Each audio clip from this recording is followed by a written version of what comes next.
Good evening, students. Welcome to Target JK exams. My name is Mehak Tariq, and I am your faculty for history, especially for modern Indian history. कल का जो हमारा lecture था उस पर हमने देखा था, that was my fourth lecture on modern Indian history. उसमें हमने कवर किया था कि होम रूल लीग मूवमेंट के बारे में हमने पढ़ा था, होम रूल मूवमेंट पढ़ा था, and that was actually the response to First World War. हम पढ़ चुके हैं इस बारे में. फर्स्ट वर्ल्ड वॉर जो है वो 1914 से 1919 के बीच में रहती है. तो इंडिया का उसमें क्या रिस्पॉन्स रहा और होम रूल मूवमेंट कैसे काम कर रही थी, हमने इसके बारे में डिटेल डिस्कशन कर लिए. उसके बाद हमने देखा था कि इस वक्त जो हमारे मॉन्टेग्यू थे, मॉन्टेग्यू ने एक डेक्लेरेशन दी थी, दैट इज़ ऑगस्ट डेक्लेरेशन, जिसमें उन्होंने कहा था कि ब्रिटिशर्स का सोल पर्पस क्या है इंडिया के अंदर, दैट इज़ रिस्पॉन्सिबल गवर्नमेंट. ठीक है, तो ये हम कल के लेक्चर में कवर कर चुके हैं. आज का जो हमारा लेक्चर है ये बहुत इम्पॉर्टेंट है. इसमें हम देखते हैं कि एविडेंट ऑफ गांधी हम देखेंगे. गांधी जी जो है इंडिया में आते हैं. उसके बाद हम सत्याग्रह मूवमेंट के बारे में पढ़ेंगे. रोलाट एक्ट के बारे में मैं कल आपको इंट्रोडक्शन दे चुकी थी, उसके बारे में आज हम थोड़ा सा डिटेल में पढ़ेंगे, और जलियांवाला बाग मैसेकर के बारे में पढ़ेंगे. ठीक है, तो आज का जो लेक्चर है बेसिकली अगर हम इसको कंक्लूड करें तो यहाँ से शुरू होता है मास नेशनलिज्म. देखिए, जब गांधी जी इंडिया के अंदर आते हैं उसके बाद हम इसको बोलते हैं कि what has been started, that is mass nationalism. ठीक है, मास नेशनलिज्म जो है ये 1919 से कहा जाता है 1939 तक रहा. मास नेशनलिज्म इसलिए कहा जाता है क्योंकि जो गांधी जी थे उनका जो सोल बिलीफ था वो मासेस पे था. ठीक है, वो ऐसा मानते थे कि अगर जो मासेस हैं, जो आम लोग हैं, आम जनता है इंडिया की, अगर वो सपोर्ट करे तो ब्रिटिश का जो रूल है, ब्रिटिशर्स की जो गवर्नमेंट है, उनको बहुत कमज़ोर किया जा सकता है. गांधी जी का बिलीफ मासेस पे बहुत ज़्यादा था. इसलिए गांधी जी के अभी हम जब गांधी जी को पढ़ना शुरू करेंगे अभी से लेके 1915 से या फिर 1919 से मोस्ट प्रोबली जो गांधी जी का पीरियड शुरू होता है 1947 तक, हम देखेंगे कि गांधी जी की हर मोमेंट में, चाहे वो नॉन कॉपरेशन मोमेंट हो, चाहे वो आगे सिविल डिसोबीडेंस मोमेंट हो, या जितनी भी मोमेंट्स आगे गांधी जी लॉन्च करते हैं उसमें आम जनता का बहुत रोल रहता है. इसलिए जो ये पीरियड शुरू होता है इसको हम बोलते हैं मास नेशनलिज्म. मास नेशनलिज्म का मतलब ही ये है कि अब जो नेशनलिज्म शुरू हुआ है वो ग्रास रूट से शुरू होता है. ठीक है, तो यहाँ से मास नेशनलिज्म की शुरुआत होती है. हमने देखा कि वर्ल्ड वॉर ख़त्म हो रही थी, 1919 का पीरियड था. इस वक्त प्राइजेस बहुत ज़्यादा हाई थे, वर्कर्स और आर्टिजन्स अनएम्प्लॉयड थे, पिसेंट्री बहुत परेशान थी, टैक्सेस हाई थे. यानी इंडिया की जो आम मासेस थी वो बहुत परेशान थी. ओवरऑल वो सब बहुत परेशान थे, और यहाँ पे एक हाई टाइम था जब गांधी जी इंडिया में आते हैं. ठीक है, तो हम देखते हैं कि सबसे पहले गांधी जी के बारे में हम कुछ फैक्ट्स रिकॉल कर लेते हैं. जैसे जैसे हम गांधी जी के बारे में आगे पढ़ते जाएंगे आप पेन डाउन करते रहिएगा, क्योंकि Gandhi ji is the most important topic of SSB और पीएससी. इसमें से क्वेश्चंस बहुत ज़्यादा पूछे जाते हैं, चाहे वो गांधी जी की बुक्स हों, चाहे वो न्यूज़पेपर्स हों, मैगजीन्स हों, और the associations formed by him, जो भी. तो उसमें मोमेंट्स तो जो भी गांधी के रिलेटेड है वो बहुत इंपॉर्टेंट है आपके लिए. थोड़ा सा इंट्रोडक्शन में आप जानते हैं कि इनका पूरा नाम जो है वो मोहनदास करमचंद गांधी था. आप जानते हैं ये. और मोहनदास करमचंद गांधी जो है ये, इनको जो महात्मा का टाइटल है, इट इज़ इम्पॉर्टेंट, ये एग्ज़ाम में पूछा भी जा चुका है. महात्मा का जो टाइटल है गांधी जी को किसने दिया था, हम कहते हैं महात्मा गांधी. महात्मा का जो टाइटल है वो रविंद्रनाथ टैगोर ने दिया था. ठीक है, रविंद्रनाथ टैगोर ने दिया था, ये आप नोट कर लीजिए. ठीक है, महात्मा का जो टाइटल है वो टैगोर ने दिया है. एक और टाइटल है जो हम गांधी जी के साथ यूज़ करते हैं, वो है राष्ट्रपति का. ठीक है, राष्ट्रपिता का. ठीक है, राष्ट्रपिता हो गया, नेशंस फादर. ठीक है, तो फादर ऑफ नेशन का जो टाइटल है वो हम एससी बोस देते हैं गांधी जी को. ठीक है, एससी बोस देते हैं. तो ये दोनों चीज़ें आपके लिए इंपॉर्टेंट है. एक और छोटा सा फैक्ट है कि पॉलिटिकल गुरु गांधी जी जो है वो किससे मानते थे इंडिया में, दैट इज़ गोखले. ठीक है, गोपाल कृष्ण गोखले को वो अपना पॉलिटिकल गुरु मानते थे. ठीक है, गोखले. ओके, पॉलिटिकल गुरु. तो आपको ये याद रखना है बिकॉज ये फैक्ट्स बहुत बार एग्जाम्स में पूछे जाते हैं. First is Mahatma, that is Rabindranath Tagore. Second is राष्ट्रपिता, that is SC Bose, that is father of nation. Then political guru कौन थे इनके, गोपाल कृष्ण गोखले. एक और छोटी सी चीज़ है जो कई बार पूछी जाती है कि गांधी जी किससे इन्फ्लुएंस थे. This is also very important. तो आपको ये नाम याद रखने हैं। इसमें कुछ फॉरेन राइटर्स भी हैं, जैसे इसमें जो मोस्ट इम्पॉर्टेंट हैं वो हैं जॉन रस्किन, इनका नाम याद रखना है आपको, दैट इज़ जॉन रस्किन। इनकी बुक का नाम था अनटू द लास्ट, ठीक है, ये आपको बहुत इंपॉर्टेंट है, याद रखना है।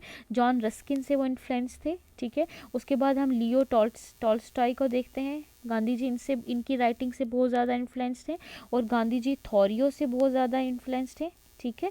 उसके बाद गीता से भी गांधी जी बहुत इन्फ्लुएंस्ड हैं, बहुत सारे रेफरेंस गांधी जी जो हैं वो गीता के देते हैं। उसके बाद बाइबल से भी इन्फ्लुएंस्ड हैं, ठीक है। आपको ये रेफरेंसेस याद रखने हैं, जिससे गांधी जी जो हैं बहुत ज़्यादा इन्फ्लुएंस्ड होते हैं, और अपनी जितनी भी मूवमेंट्स और आइडियोलॉजीज़ गांधी जी ने जो आगे चल कर दी हैं वो कहीं ना कहीं हमें इन राइटर्स, इन बुक्स, रिलीजियस बुक्स की ही छवि दिखाई देती है, ठीक है। ये हो गया गांधी जी का थोड़ा सा इंट्रोडक्शन। और आपको ये याद रखना है कि गांधी जी ने अपनी पढ़ाई जो है वो लॉ की है, वो लंदन से की है, ठीक है। और लंदन से करने के बाद वो किसी केस के लिए अफ्रीका में जाते हैं, ठीक है, साउथ अफ्रीका में जाते हैं। और साउथ अफ्रीका में वो डिसाइड करते हैं कि उनको साउथ अफ्रीका में स्टे करना है, ठीक है। तो यहाँ से हम देखते हैं कि गांधी जी जो है साउथ अफ्रीका में पहुंच जाते हैं। अब हम थोड़ा सा गांधी जी का पीरियड पढ़ेंगे जो साउथ अफ्रीका में था। मैंने आपको बताया कि साउथ अफ्रीका में गांधी जी क्यों गए थे। 1839 से 1914 के बीच में गांधी जी जो हैं वो साउथ अफ्रीका में ही रहते हैं, 1839 से 1914, ठीक है। अब साउथ अफ्रीका में मैं आपको बता चुकी हूँ कि क्यों गए थे, बिकॉज उनका कोई केस था, उसके रिलेटेड वो वहाँ जाते हैं और वहाँ पे देखते हैं। देखिए साउथ अफ्रीका भी उस वक्त कॉलोनाइज था, ठीक है। वहाँ पे इंडियंस थे, कुछ इंडियंस जो वहाँ पे काम करने के लिए जाते थे, इंडियंस वहाँ अवेलेबल थे, कुछ इंडियंस रह रहे थे वहाँ पे, ठीक है। बहुत बड़ी तादाद में इंडियंस वहाँ रह रहे थे। तो गांधी जी देखते हैं कि ब्रिटिशर्स जो हैं वो बहुत बुरी तरह से इन इंडियंस को ट्रीट करते हैं, ठीक है। और वहाँ पे गांधी जी स्टे करने का फ़ैसला करते हैं, और वहीं पे गांधी जी ने मूवमेंट जो है, गांधी जी का जो पॉलिटिकल मूवमेंट करियर शुरू हुआ वो साउथ अफ्रीका से ही शुरू हुआ, ठीक है। इसलिए साउथ अफ्रीका में गांधी जी ने क्या किया और कौन कौन सी एसोसिएशंस बनाई, ये हमारे लिए बहुत इंपॉर्टेंट है, क्योंकि एग्ज़ाम में बहुत बार पूछा जा चुका है, ठीक है। तो सबसे पहले हम देखते हैं कि गांधी जी जब वहाँ पे जाते हैं तो सबसे पहले यहाँ पे एक कुछ एसोसिएशंस हैं जो गांधी जी ने वहाँ पे कुछ फॉर्म की हैं। लेकिन उससे पहले मैं आपको एक पॉइंट याद दिलाना चाहती हूँ कि जब गांधी जी अफ्रीका में जाते हैं तो एक इंसिडेंट है कि गांधी जी एक बार एक ट्रेन में बैठते हैं, ठीक है। ट्रेन में एक फ़र्स्ट क्लास होता है, एक सेकंड क्लास, जो एसी क्लास, इस तरह की सेक्शंस होती हैं। तो गांधी जी ने टिकट जिस सेक्शन की खरीदी वो वहाँ बैठने के लिए जाते हैं, और वहाँ पर उन्हें जो अंदर जो भी ऑफिसर होता है वो उन्हें बाहर निकाल देता है, धक्का दे के बाहर निकाल देता है, और वो कहते हैं कि this section is for white people, ठीक है। दैट वाज द टाइम जो जहाँ पे गांधी जी को लगता है कि कॉन्शियसनेस क्रिएट होती है, जहाँ गांधी जी को लगता है कि हमें इन ब्रिटिशर्स के खिलाफ या फिर जो वाइट पीपल हैं इनके खिलाफ हमें एक मूवमेंट शुरू करनी चाहिए, बिकॉज उन्हें तब फील होता है कि बहुत बुरी तरह से इंडियंस को ट्रीट करते हैं, या फिर जितने भी डार्क स्किन पीपल हैं उनको, ठीक है। आपके लिए स्पेसिफिकली यहाँ ट्रेन का नाम है जो आपके लिए बहुत इंपॉर्टेंट है, that is Peter Maritzburg south Africa, ठीक है। पीटर मैरिट्सबर्ग साउथ अफ्रीका, यहाँ से जो है ये इनको अलो नहीं करते हैं, और फर्स्ट क्लास से इनको बाहर निकाल दिया जाता है गांधी जी को। और ये बात है 7 जून 1983 की, ठीक है। ये छोटी सी चीज़, तो वहाँ से गांधी जी ने शुरुआत की है अपने मूवमेंट्स की, जहाँ पे सबसे पहले कुछ एसोसिएशंस हैं गांधी जी ने जो वहाँ पे बनाई हैं। इन एसोसिएशंस का आपको नाम याद रखना है, ठीक है। सबसे पहला गांधी जी का जो एसोसिएशन है that is Natal India Congress, ठीक है, नेटल इंडिया कांग्रेस। एक तो इसकी डेट भी आपको याद रखनी है, 1894 डरबन में बनती है। और second transversal British Indian association, that is 1903। देखिए ट्रांसवर्सल ब्रिटिश एसोसिएशन जो है एक बार एसएसबी के एग्ज़ाम में आ चुका है, तो ये आपको याद रखना है कि transversal British Indian association 1903 Johannesburg में बनाते हैं, और टॉल्स्टॉय फॉर्म, ठीक है। हमने अभी देखा था कि गांधी जी जो है वो लियो टॉल्स्टॉय की किताबों से बहुत प्रभावित थे, तो टॉल्स्टॉय के नाम पे एक फॉर्म यहाँ पे एक ओपन करते हैं, जोहानिसबर्ग में इन्होंने ओपन किया है, ठीक है। तो आपको इन तीनों का डेट्स याद रखनी है और नाम भी, that is Natal Indian Congress. Natal Indian Congress Gandhi ji ने कहाँ स्टार्ट की, साउथ अफ्रीका में, कब की, 1894 में, ठीक है। एक एसोसिएशन शुरू की, ट्रांसवर्सल ब्रिटिश इंडियन एसोसिएशन 1903 में जोहानिसबर्ग में, ठीक है। उसके अलावा हम देखते हैं कि 1893 में गांधी जी जो है साउथ अफ्रीका में आते हैं। अब यहाँ पे 1894 में natal Indian Congress Gandhi ji ने फॉर्म किया है। उसके बाद एक और इम्पॉर्टेंट चीज़ है, गांधी जी यहाँ पे अपना एक मैगजीन शुरू करते हैं जिसका नाम है इंडियन ओपिनियन, अगेन है वेरी इंपॉर्टेंट मैगजीन, और इसको आप पेन डाउन कर लीजिए, very important magazine, that is Indian opinion, ठीक है, इंडियन ओपिनियन मैगजीन है, दैट इज़ 1904, ठीक है। उसके बाद गांधी जी यहाँ पे हमें दिखाई देता है कि सत्याग्रह लॉन्च किया है, वो हम आगे देखते हैं कैसे क्या। तो यहाँ पे हमने देखा कि गांधी जी को यहाँ पे केसरे हिंद का टाइटल मिलता है, ठीक है, जैसे आजकल नोबेल प्राइज़ मिलता है, लोगों को अलग अलग तरह के प्राइजेस मिलते हैं, उस वक्त केसरे हिंद का टाइटल इनको मिला था, बोर वॉर्स का इनका जो कंट्रीब्यूशन था उसके लिए इनको केसरे हिंद का टाइटल मिला था, ठीक है, आपको याद रखना है। तो अभी सबसे इम्पॉर्टेंट चीज़ हमने अफ्रीका में ये देखी कि गांधी जी ने एक नेशनल इंडियन कांग्रेस नाम से एसोसिएशन स्टार्ट की थी 1894 में, कहाँ पे, डरबन में। Second important thing, Trans World British Indian act association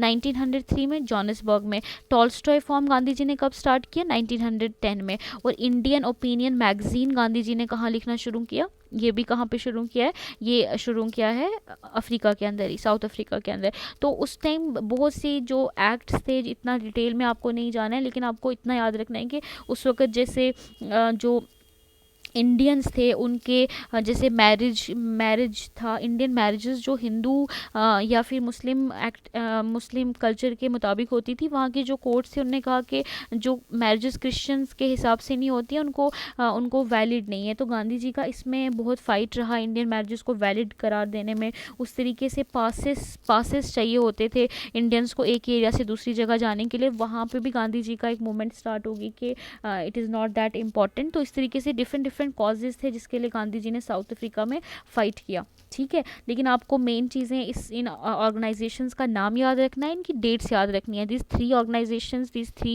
are very important and one is Indian Opinion, this is also important, ठीक है। अब हम आगे देखते हैं सत्याग्रह मूवमेंट। अब हमने देख लिया कि गांधी जी ने जो अपना जो शुरुआत है पॉलिटिकल करियर है वो तो साउथ अफ्रीका से ही शुरू कर दिया था, ठीक है। अब जो उस वक्त साउथ अफ्रीका के हालात थे, साउथ अफ्रीका में जो इंडियंस के साथ ट्रीटमेंट हो रहा था, सिर्फ इंडियंस के साथ नहीं बल्कि जो अदर भी ब्लैक पीपल थे उनके साथ भी जो ट्रीटमेंट हो रहा था वो बहुत बुरा था, ठीक है। अब यहाँ पे गांधी जी सोचते हैं कि हम सत्याग्रह मूवमेंट को लॉन्च करेंगे। तो आपको सबसे इम्पॉर्टेंट क्वेश्चन यही है जो कई बार पूछा गया है कि गांधी जी ने सत्याग्रह मूवमेंट कहाँ लॉन्च की। हमें जहन में होता है कि नहीं इंडिया में आके लॉन्च की, नहीं, गांधी जी ने सत्याग्रह मूवमेंट जो है वो बहुत पहले यानी ये साउथ अफ्रीका में ही लॉन्च कर दी थी। और आपको याद रखना है कि individual satyagraha, individual, this has been asked in your exam, individual satyagraha जो है वो गांधी जी ने कहाँ लॉन्च किया, दैट इज़ साउथ अफ्रीका, ठीक है। ये आपके एग्जाम में पूछा गया है।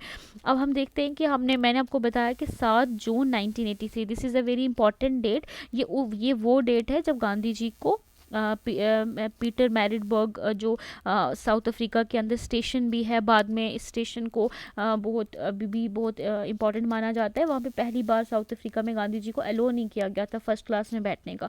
सो this is the time when Gandhi ji have thought to launch this kind of movement, ठीक है। अब देखते हैं हम कुछ के, अब ये जो मतलब है सत्याग्रह का, हम इसको एक्सप्लेन करेंगे कि what do you mean by satyagraha movement. Gandhi ji इसके बारे में क्यों इतने सपोर्टिव थे और इसका असल मकसद क्या था, ठीक है।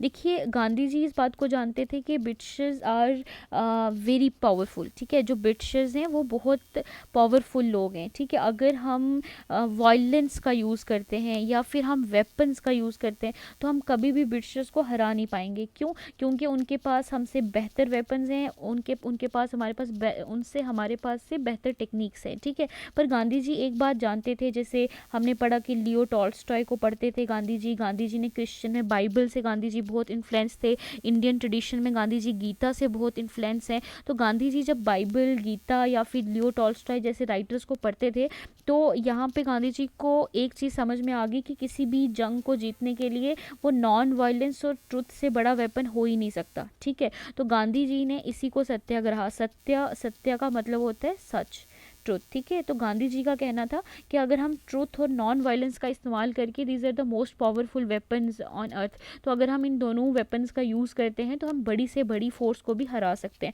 ठीक है। This has bin strongly believed by him, ठीक है।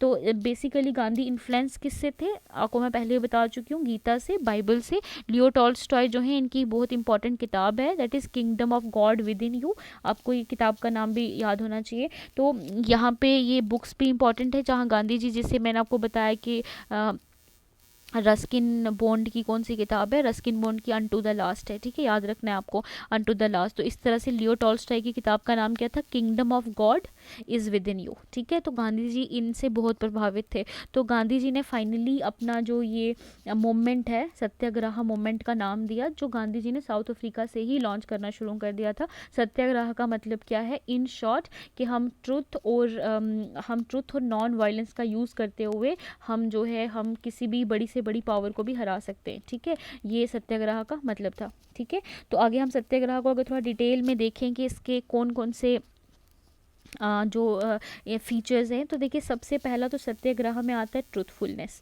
ट्रुथफुलनेस यानी आपको हमेशा सच्चाई के साथ खड़े रहना है, आपको हमेशा सच बोलना है, आपको कभी झूठ का सहारा नहीं लेना। तो गांधी जी का पहला वेपन तो ट्रुथफुलनेस ही था। देखिए दूसरा आता मेथड इसके अंदर नॉन कॉपरेशन एंड बाइकॉट।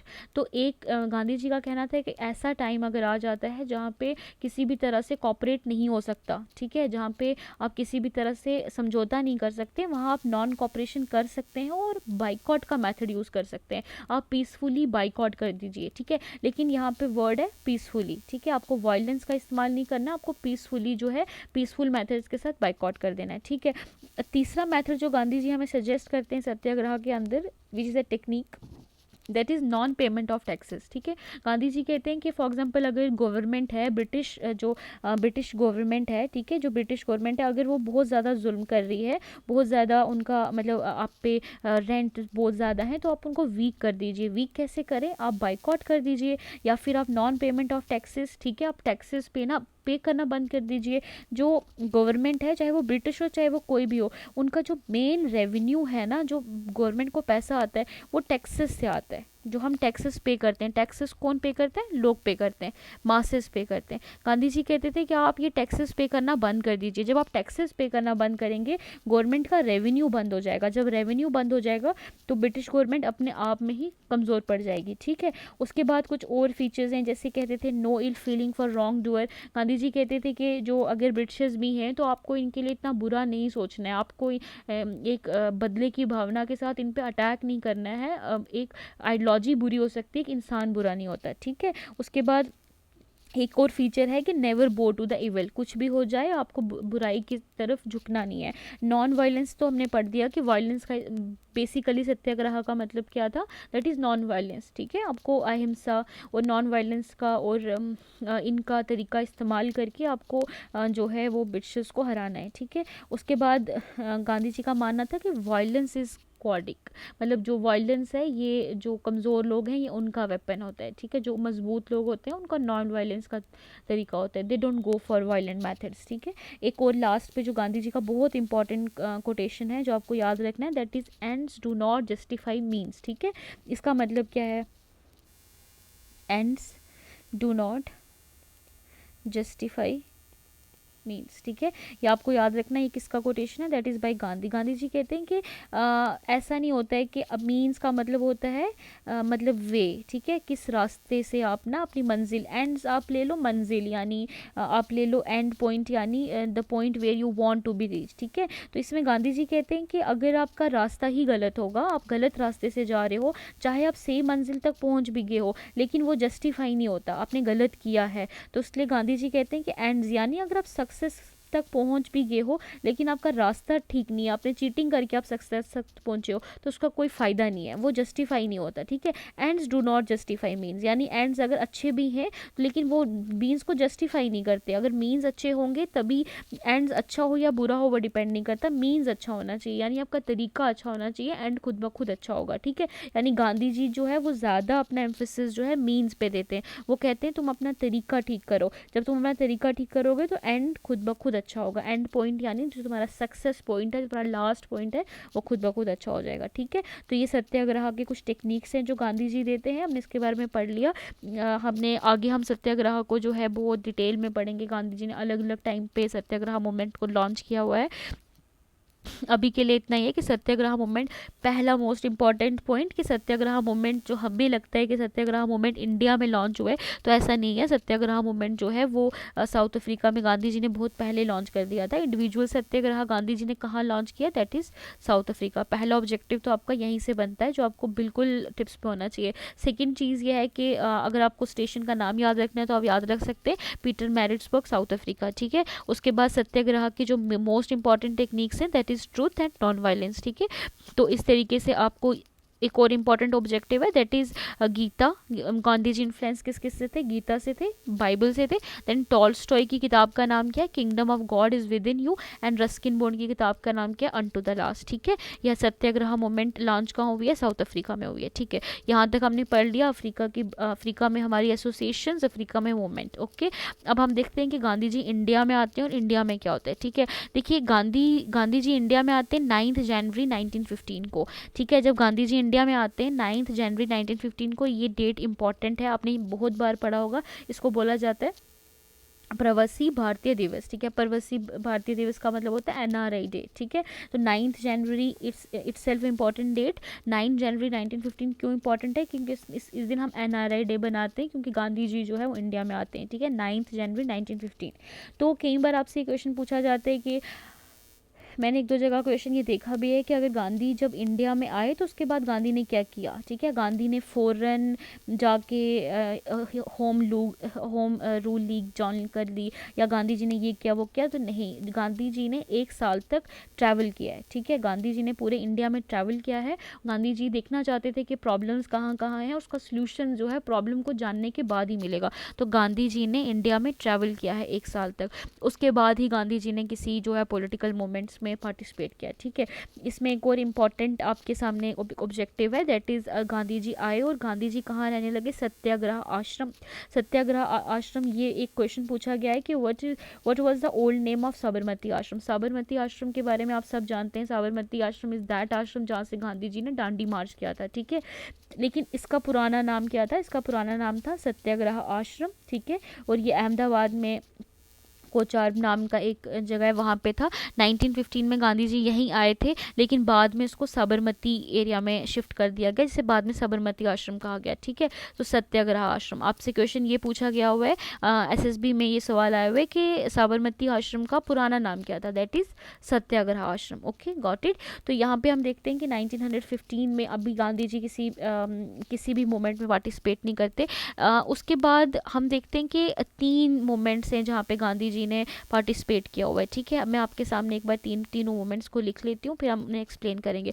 सबसे पहली थी चंपारण, ठीक है, चंपारण याद रखना है। उसके बाद जो दूसरी इंपॉर्टेंट है दैट इज़ अहमदाबाद। और तीसरी जो इम्पोर्टेंट है दैट इज़ खेदा। ये तीनों मोमेंट्स जो हैं, एक तो 1917 में हुई है, दूसरी 1918 में हुई है, और तीसरी भी 1918 में हुई है। ये एक ही रोम में हुई है। आपको इनका ऑर्डर कई बार पूछा जाता है कि सबसे पहले कौन कौन सी हुई थी। तो चंपारण 1917 में हुई है, अहमदाबाद 1918 में हुई है, और खेदा 1918 में हुई है। ये तीनों सीरीज़ में मूवमेंट्स हुई हैं जहाँ गांधी जी ने पार्टिसिपेट किया है, ठीक है। अब इन मूवमेंट्स के बारे में हम पढ़ते हैं, ठीक है। सबसे पहले गांधी जी आए। अभी हम देखते हैं कि गांधी जी कहीं भी पार्टिसिपेट नहीं किए, लेकिन फिर गांधी जी जो है चंपारण, अहमदाबाद और खेदा, ये 3 जगहों के नाम हैं जहाँ पे इन मोमेंट्स का नाम रखा गया, और 3 मोमेंट्स में गांधी जी का पार्टिसिपेशन हमें देखने को मिलता है। देखिए, सबसे पहले आपके सामने आप देख सकते हैं ये गांधी जी हैं, और ये गांधी जी जो है ये चंपारण में हमें दिखाई देते हैं। ये पीसेंट्स हैं और ये इस तरह से ये प्लांटेशन वर्कर्स हैं, और गांधी जी जो हैं ये औरतें बैठी हैं, मासेस को अपील कर रहे हैं, और दांडी मार्च का ये फोटो है।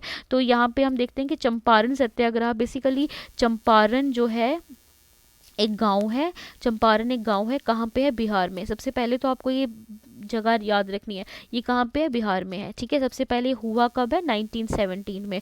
चंपारण क्या, चंपारण एक गांव का नाम है, बिहार में, ठीक है। अब यहाँ पे प्रॉब्लम क्या थी, यहाँ पे प्रॉब्लम ये थी कि जो लैंड थी ना, मतलब फॉर एग्जांपल आपके पास 20 हिस्से लैंड के हैं, तो उसमें से 3 हिस्सों पे जो है इनको इंडिगो उगाना पड़ता था। इंडिगो एक डाई का नाम था, ठीक है। इसको बोला जाता था 3 काठिया सिस्टम, ठीक है, 3 काठिया system.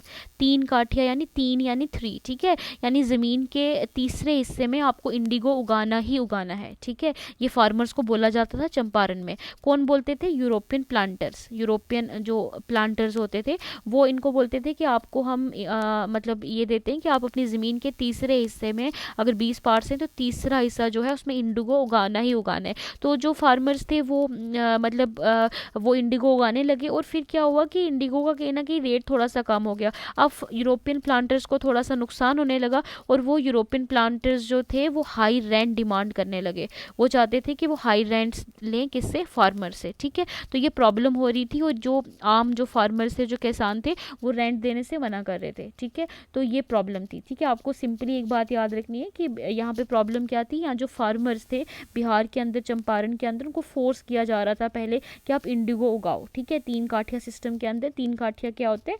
3/20 part of total land, ठीक है। उसके बाद जो है वो जो बेचारे फार्मर्स थे वो बहुत परेशान थे। अब यहाँ पे गांधी जी आते हैं और गांधी जी फार्मर्स को समझाते हैं, और इस तरह से यहाँ पे इसको बोला जाता है first act of civil disobedience. Again है वेरी इंपॉर्टेंट ऑब्जेक्टिव, ठीक है। अगर आपसे पूछे कि पहली बार सिविल डिसोबीडियंस इंडिया में कहाँ हुई है, that is Champaran Satyagraha, civil disobedience, ठीक है। पहली बार सिविल डिसोबीडियंस, मैंने आपको बताया सिविल डिसोबीडियंस का मतलब क्या है कि आप लॉज को नहीं मानते, आप सिविल डिसोबीडियंस आप डिसोबे करते हो लॉज को, ठीक है। तो यहाँ पे क्या होता है कि गांधी जी जो है चंपारण सत्याग्रह पहला ऐसा मतलब एक इसको इम्पॉर्टेंट माना जाता है, क्योंकि यहाँ पे ये जो है ये बिल्कुल गांधी जी जो यहाँ पे इंटरवीन करते हैं, और फिर जो फार्मर्स हैं वो उनको मतलब रेंट कम करवा दिया जाता है, ठीक है। और गांधी जी इसको सिविल डिसोबीडियंस क्यों कहा जाता है? क्योंकि ऑर्डर मानने से मना कर दिया जाता है। गांधी जी कहते हैं फार्मर्स को कि आपने ऑर्डर नहीं मानना।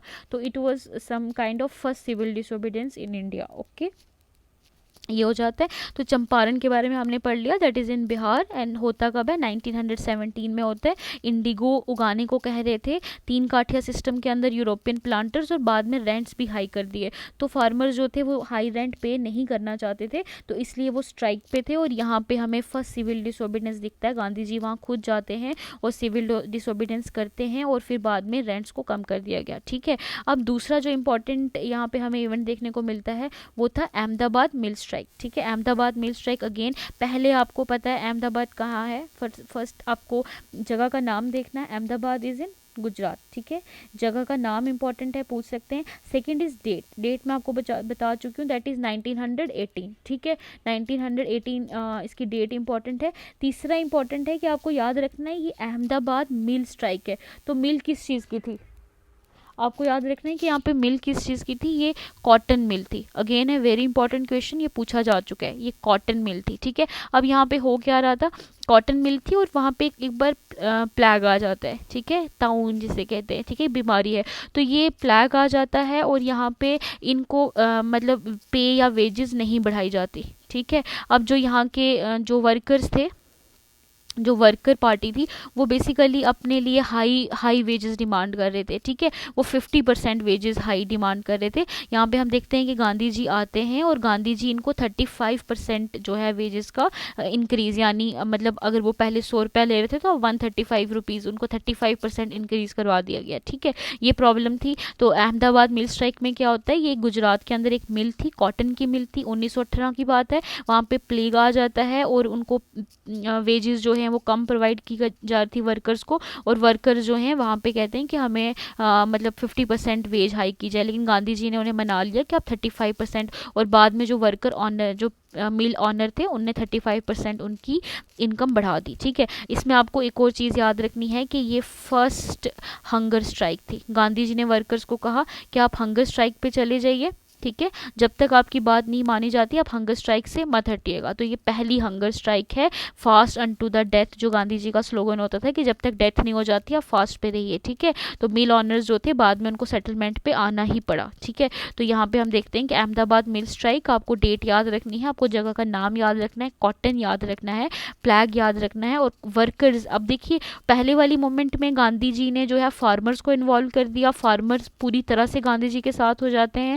अहमदाबाद मिल स्ट्राइक में वर्कर्स थे वो गांधी जी को सपोर्ट करने लग जाते हैं, ठीक है। अब अगला जो इम्पोर्टेंट इवेंट होता है गांधी जी जिसमें पार्टिसिपेट करते हैं, दैट इज़ खेदा। खेदा भी 1918 में हुआ। तो खेदा भी आपको सबसे पहले मैंने बताया कि जगह का नाम देखना है, जगह गुजरात है, ठीक है। सेकंड डेट याद रखनी है, दैट इज़ 1918, ठीक है। अब यहाँ पे क्या होता है कि जो है इसके यहाँ पे प्रॉब्लम क्या थी कि लो रेंज थी, यानी बारिशें बड़ी कम हो रही थी। बारिशें कम होगी तो क्रॉप फेल हो गया, ठीक है, क्रॉप फेल हो गया। तो ये जो बेचारे पीसेंट्स थे वो कह रहे थे कि हमें थोड़ा सा मतलब थोड़ी सी रिहाई दी जाए, हमारा जो टैक्स है वो थोड़ा कम किया जाए, ठीक है। टैक्सेस ना पे करने की बात कर रहे थे, ठीक है। तो बाद में यहाँ पे हम देखते हैं कि गांधी जी आते हैं और गांधी जी ने यहाँ पे first non cooperation movement launch किया है।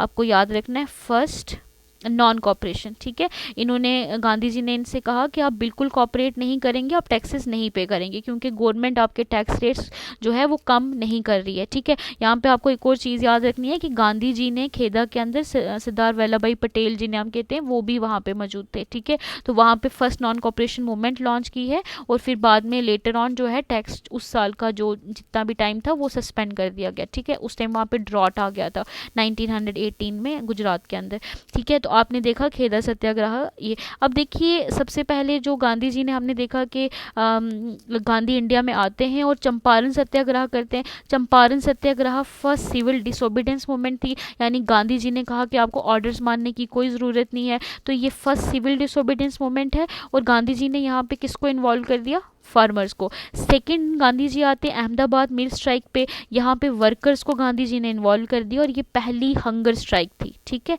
पहली हंगर स्ट्राइक, ठीक है, फर्स्ट हंगर स्ट्राइक। थर्ड आते हैं first non cooperation movement. Non cooperation movement यानी इन्होंने जो पीसेंट्री जो क्लास थी उनसे कहा कि आप टैक्सेस नहीं पे करेंगे, ठीक है। तो यहाँ पे फर्स्ट नॉन कॉपरेशन मूवमेंट आती है और यहाँ पे इन्हें पीसेंट्स को इन्वॉल्व कर दिया, यानी गांधी जी जो है अभी यहाँ पे वर्कर्स को और वर्कर क्लास को भी टच कर चुके थे, वो पीसेंट्री को भी टच कर चुके थे, यानी जो मासेस थे, जो गरीब लोग थे इंडिया के, जो रूट था वहाँ पे गांधी जी पहुँच चुके थे, ठीक है। तो ये जो तीन मोमेंट्स थी इससे गांधी जी को बहुत फ़ायदा होता है, ठीक है। तो यहाँ से हम इन तीनों मोमेंट्स को कवर करते हैं, इनकी डेट्स और इनका जो एरिया है आपके लिए बहुत इंपॉर्टेंट है। और ये first non cooperation, first hunger strike and then first civil disobedience, ये तीनों चीज़ें आपके लिए इंपॉर्टेंट हैं, ये एग्जाम पॉइंट ऑफ व्यू से बहुत बार पूछी गई हैं, ठीक है।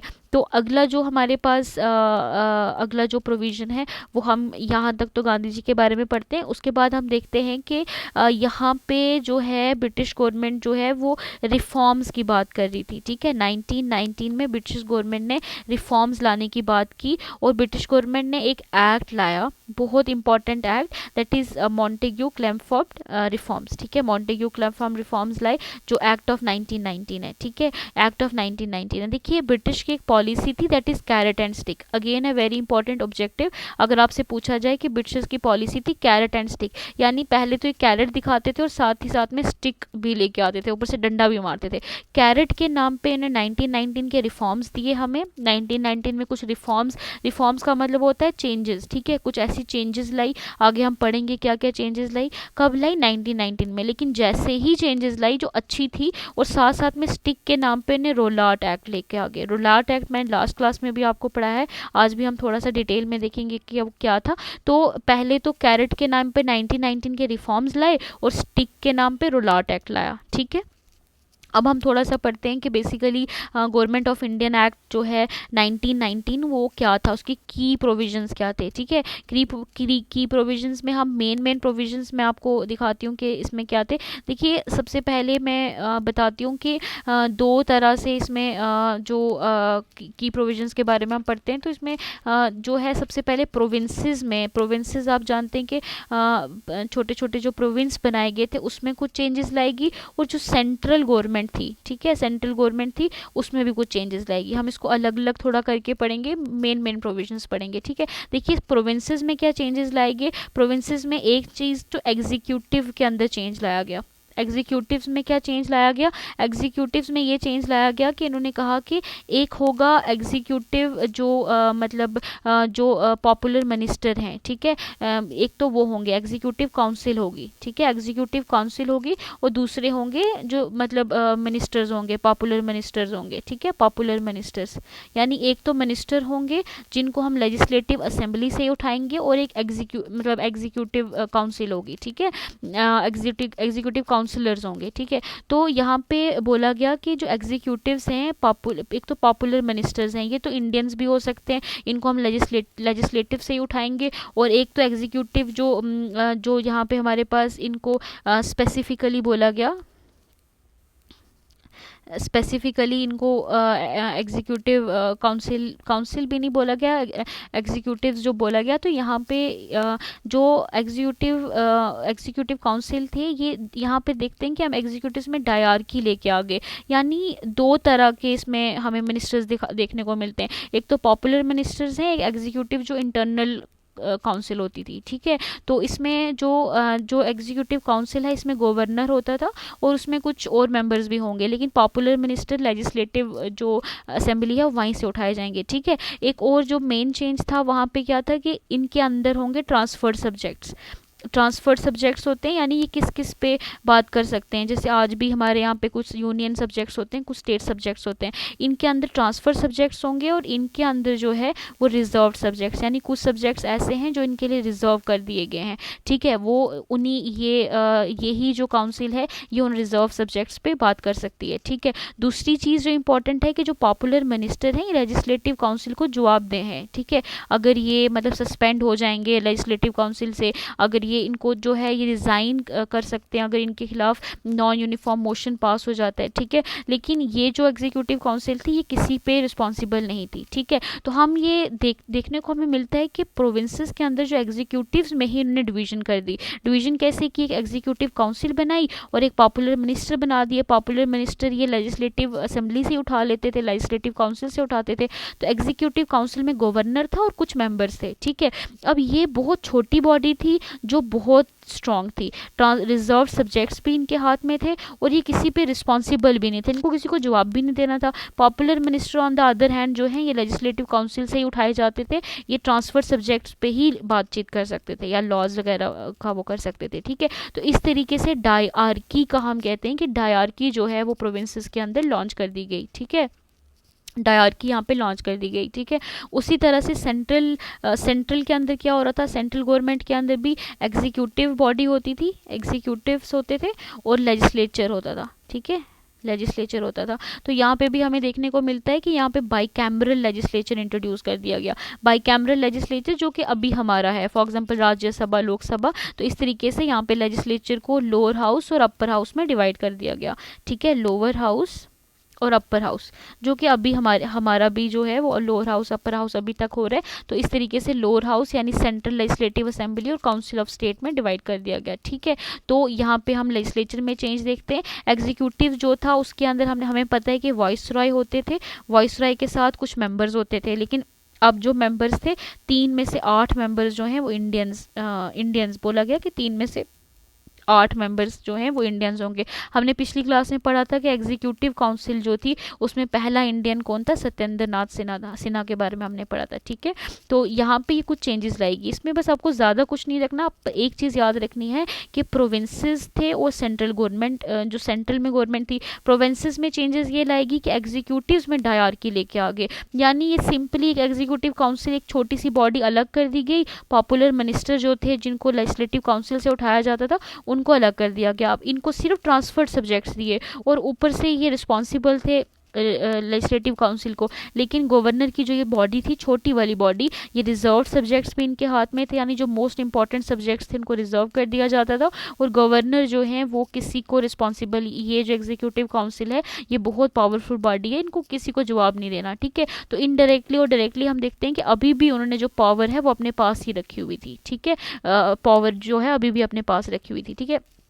और भी हम कुछ की प्रोविजंस इसके बारे में देखते हैं कि सबसे पहले तो हम देखते हैं कि सबसे पहले इंपॉर्टेंट चीज़ ये है कि गवर्नमेंट ऑफ इंडियन एक्ट 1919 जो है इसने डायरकी लेके आया है प्रोविंशियल लेवल पे। ये मैं आपको बता चुकी हूँ। डायरकी का मतलब क्या है, ड्यूल सेट ऑफ गवर्नमेंट, ठीक है। तो dual set of government, dual set में एक सेंट्रल सब्जेक्ट्स होते थे, एक प्रोविंशियल सब्जेक्ट्स होते थे, ठीक है। अब डिवीजन ऑफ सब्जेक्ट्स क्या है, एक रिजर्व सब्जेक्ट्स थे, हम पढ़ चुके हैं, ट्रांसफर सब्जेक्ट्स हैं, ठीक है। रिजर्व सब्जेक्ट्स जो हैं ये ब्रिटिश गवर्नर के अंडर होते थे, और ट्रांसफर सब्जेक्ट्स जो हैं वो लोकल सेल्फ गवर्नमेंट, यानी इसके अंदर पब्लिक वर्क, सैनिटेशन, मतलब छोटे मोटे काम। लेकिन रिजर्व सब्जेक्ट्स में आप देखिए कि जैसे एडमिनिस्ट्रेशन है, प्रेस है, रेवेन्यू है, बहुत बड़े बड़े डिपार्टमेंट जो हैं वो रिजर्व सब्जेक्ट के अंदर थे, ठीक है। उसी तरह से हम लेजिस्लेटिव में भी कुछ चेंजेस देखते हैं। एक इंपॉर्टेंट चीज़ है कि बाइकैमरलिज्म इंट्रोड्यूस कर दिया गया, वो मैं आपको बता चुकी हूँ, ठीक है। लोअर हाउस था जिसको लेजिस्लेटिव असेंबली कहा जाता था, अपर हाउस था जिससे काउंसिल ऑफ स्टेट कहा जाता था, okay. Composition of lower house में जो है ये आपके लिए इतना इंपॉर्टेंट नहीं है, खैर। तो आपको अपर हाउस और लोअर हाउस का सिर्फ नाम याद रखना है, और आपको ये याद रखना है कि बाइकैमरलिज्म जो है वो 1919 में लॉन्च कर दिया गया, यानी इस वक्त लाया गया था, ठीक है। उसके बाद एक और इम्पॉर्टेंट थी कि 75% बजट जो था वो अभी भी उस पर वोट नहीं किया जाता था, लेकिन कुछ किसी हद तक जो है बजट को वोट करने के लिए ओपन कर दिया था। लेकिन अभी भी सिर्फ 30 या 25% बजट को ही हम वोट कर सकते थे, ठीक है। बाकी तो ऐसे ही पास हो जाता था, ठीक है। तो आपको जो मेन इंपॉर्टेंट चीज़ें, गवर्नमेंट ऑफ इंडियन एक्ट जिसको हम मॉन्टेग्यू क्लेमफॉर्ड रिफॉर्म्स भी कहते हैं, मॉन्टफोर्ड रिफॉर्म्स के नाम से मैं इसको बोलते हैं, मॉन्टफोर्ड रिफॉर्म्स, ठीक है। इन्हें मॉन्टफोर्ड रिफॉर्म्स भी कहते हैं। 1919 ये एक्ट बहुत इंपॉर्टेंट है, और एक्ट्स में से डायरेक्टली क्वेश्चन आते हैं, ठीक है। तो आपको इस एक्ट में की प्रोविजन याद रखने हैं। सबसे पहला मैंने आपको बताया डायरकी पूछा गया कब इंट्रोड्यूस हुई, तो मॉन्टफोर्ड रिफॉर्म्स में। डायरकी मतलब दो तरह से dual set of government, dual set of government मतलब प्रोविजनल लेवल पे अलग चल रही थी, सेंट्रल पे अलग चल रही थी। अब प्रोविजनल में भी जो है वो सब्जेक्ट्स को डिवाइड कर दिया गया था, रिजर्व सब्जेक्ट्स में, ट्रांसफर सब्जेक्ट्स में। रिजर्व सब्जेक्ट्स जो है वो इंपॉर्टेंट एरियाज थे जो गवर्नर के काउंसिल के हाथ में होते थे। ट्रांसफर्ड जो लिस्ट होती थी उसमें कुछ जनरल से वो थे, वो पॉपुलर मिनिस्टर्स के अंडर होते थे, ठीक है। बाइकैमरलिज्म याद रखना है आपको। बाइकैमरलिज्म कब लॉन्च किया, 1919 में। उसके बाद आपको ये भी याद रखना है कि 20% बजट जो है वो डिस्कस मतलब वो उस पर वोट हो रहा था, ठीक है। आपको इस बारे में भी ध्यान रखना है, ठीक है। तो इस तरीके से हमने ये पढ़ लिया, और इसमें इंपॉर्टेंट ही आपको ध्यान रखना है 1919 के रिफॉर्म्स में से यही इंपॉर्टेंट पूछा जाता है। डायरकी लेकर आ गए थे हम प्रोविंसेस में, और इस तरीके से ये। लेकिन इसके बारे में आपको याद रखना है कि गांधी जी कहते हैं इसको कि ये तिलक, खासकर तिलक कहते हैं कि ये एक सनलेस डॉन, मतलब ऐसा कुछ सनलेस डॉन, यानी ऐसे ही कुछ ऐसे रिफॉर्म्स दे रहे हो जिसका कोई मतलब ही नहीं है। तो सनलेस डॉन किससे कहा गया, इसी को कहा गया बाय तिलक, ठीक है। तो मॉन्टफोर्ड रिफॉर्म्स हमने पढ़ लिए। अब हम देखते हैं कि मॉन्टफोर्ड रिफॉर्म्स के बाद एक इम्पॉर्टेंट चीज़ जो हमने रोलाट एक्ट में हमने कल पढ़ ली थी, ठीक है। मैं आपको इसमें एक रिवाइज करवा देती हूँ। रोलाट एक्ट जो आप जानते हैं कि मार्च 1919 में लाया गया, ठीक है। अब मैंने आपको बताया कि कैरेट के नाम पे मॉन्टफोर्ड रिफॉर्म्स दे दिए गए थे, ठीक है। मॉन्टफोर्ड रिफॉर्म्स कैरेट के नाम पे दिए गए थे, और स्टिक के नाम पे जो है वो रोलाट एक्ट दे दिया गया था, ठीक है। स्टिक के नाम पे अब रोलाट एक्ट सर पे मारने के लिए एक्ट दे दिया। पहले तो ऐसे ही वो बहुत आपको मनाते थे वो मॉन्टफोर्ड रिफॉर्म्स दिखा के, फिर स्टिक के नाम पे रोलाट एक्ट दे दिया गया। रोलाट एक्ट आप जानते हैं कि मार्च 1919 में लाया गया। एनार्कियल एंड रेवोल्यूशनरी क्राइम एक्ट भी इसको कहते हैं। अगेन वेरी इंपॉर्टेंट, आपको इसका नाम याद रखना है कि इसका नाम क्या है, एनार्कियल एंड रेवोल्यूशनरी एक्ट। बेसिकली उस वक्त जो 1914 से 1919 तक हमने पढ़ा था कि फर्स्ट वर्ल्ड वॉर थी, तो फर्स्ट वर्ल्ड वॉर के टाइम पे कुछ ऐसा एक्ट बनाया गया था जिसमें ये कहा गया था कि कोई भी जो है, मतलब वॉर टाइम में अक्सर इस तरह के एक्ट्स बनाए जाते हैं, बहुत नॉर्मल बात है। लेकिन वॉर ख़त्म होने के बाद भी इस एक्ट को एक्सटेंशन दे दी गई, ठीक है। इसमें मैंने आपको कल बताया था कि 2 साल की सज़ा होती थी विदाउट ट्रायल, ठीक है। हम अगर आप मेरा लेक्चर देख रहे हैं यूनाइटेड नेशन ह्यूमन राइट्स में, उसमें हमने पढ़ा था कि ट्रायल लेना तो बेसिक ह्यूमन राइट है, लेकिन यहाँ पे 2 साल की सज़ा विदाउट ट्रायल इनने देना शुरू कर दिया, ठीक है। ये वार टाइम के दौरान डिफेंस ऑफ इंडिया एक्ट 1915 बना था, लेकिन अब इसको एक परमानेंट लॉ बना दिया गया, ठीक है। इसको ब्लैक एक्ट कहा गया, ठीक है।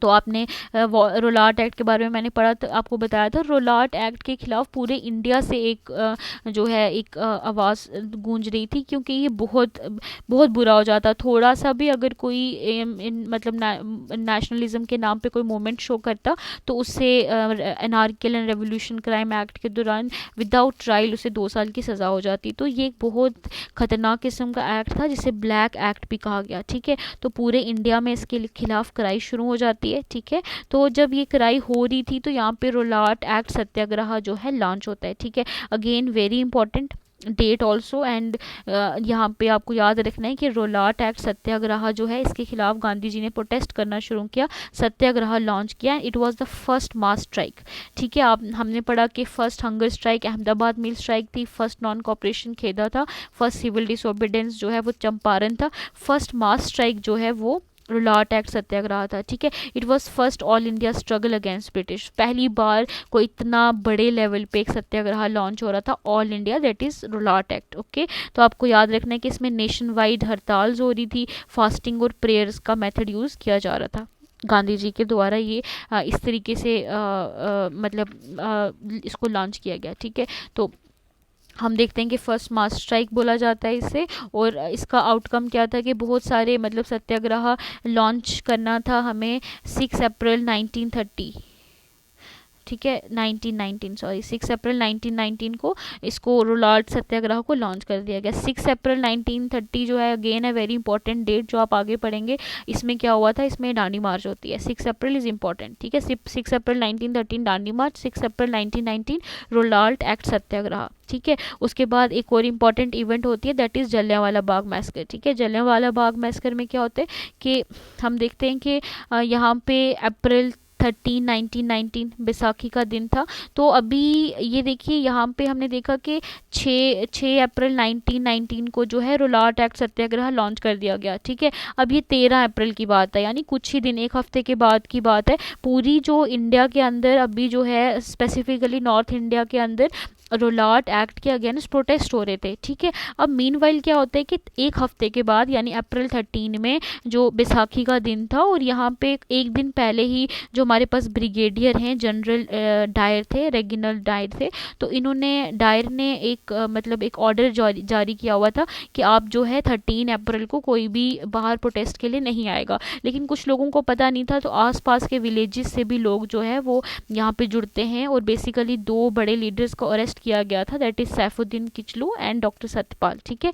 इन दोनों को अरेस्ट किया गया था। तो जो यहाँ पे हमारे पास जलियांवाला बाग है, ये बहुत एक इम्पॉर्टेंट प्लेस थी, बड़ा एरिया था। तो यहाँ पे आसपास के विलेजेस से भी लोग आते हैं, 3 से 4 हज़ार लोग थे यहाँ पे, और वो बेसिकली बहुत पीसफुल प्रोटेस्ट कर रहे थे, ठीक है। तो यहाँ पे देखते हैं हम कि बाद में जो डायर हैं वो यहाँ पे ओपन फायर का ऑर्डर दे देते हैं, गेट बंद करके ओपन फायरिंग करना शुरू कर दिया गया, और तकरीबन 300 से 400 लोगों की वहाँ डेथ हो जाती है, 2000 लोग जो हैं वो ज़ख्मी हो जाते हैं, वोंड हो जाते हैं, वोंडेड हैं, ठीक है।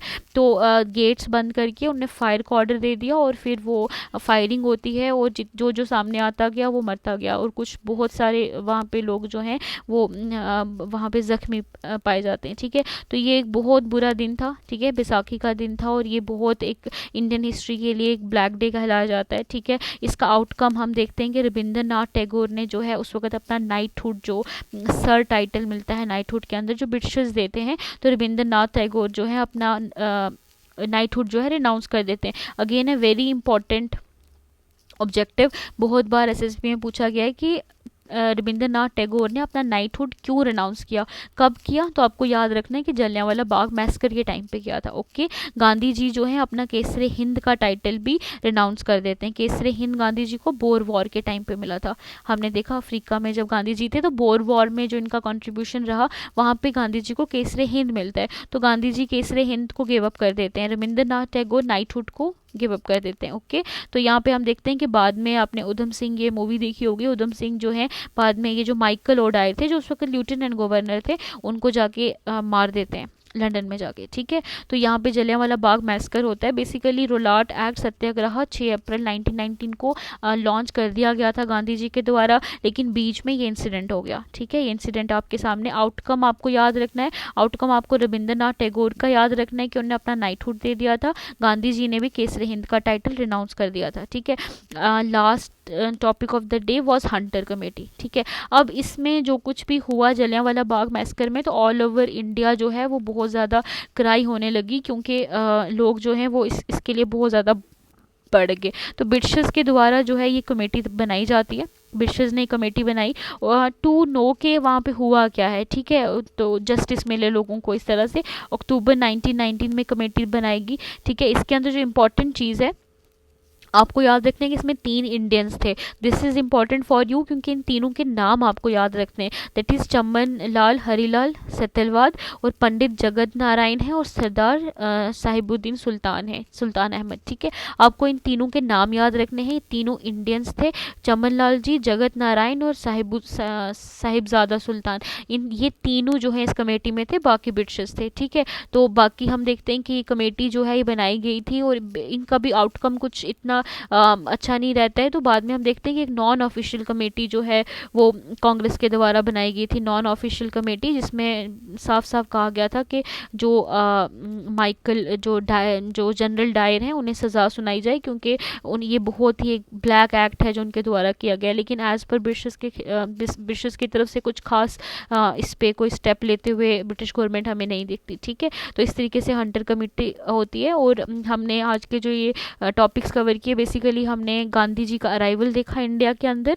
और गांधी जी का अराइवल जो है वो हमने देखा कि चंपारण से होता है, फिर अहमदाबाद होता है, खेदा सत्याग्रह होता है, और फिर गांधी जी जो हैं वो आते हैं हमारे रोलाट सत्याग्रह पे। रोलाट एक्ट क्या है मैं आपको उसके बारे में भी एक्सप्लेन कर चुकी हूँ। और उसके बाद जो है ये सत्याग्रह मूवमेंट जो है साउथ अफ्रीका के अंदर आती है। उसके बाद रोलाट एक्ट जो है उसके खिलाफ सत्याग्रह आता है, और उसके बाद जलियांवाला बाग मैसकर हो जाता है 13 अप्रैल 1919 को। और फिर हंटर कमेटी आपके लिए याद रखना है, आपको एक हंटर कमीशन भी है, ठीक है। हंटर कमीशन जो है वो जो है वो हम बाद में पढ़ेंगे उस कमीशन को। ये हंटर कमेटी है, दिस इज कमेटी, जिसके अंदर 3 इंडियंस भी हैं, और ये बेसिकली जो है जलियांवाला बाग मैसकर के ऊपर बनती है, ठीक है। अभी हम इस लेक्चर को यहीं स्टॉप करते हैं। इससे आगे हम नॉन कॉपरेशन मूवमेंट और सिविल डिसोबीडियंस मूवमेंट को पढ़ेंगे। यहाँ से गांधी का अराइवल और आपको ये अच्छे से इसके ऑब्जेक्टिव्स भी कर लेने, ठीक है। Thank you students.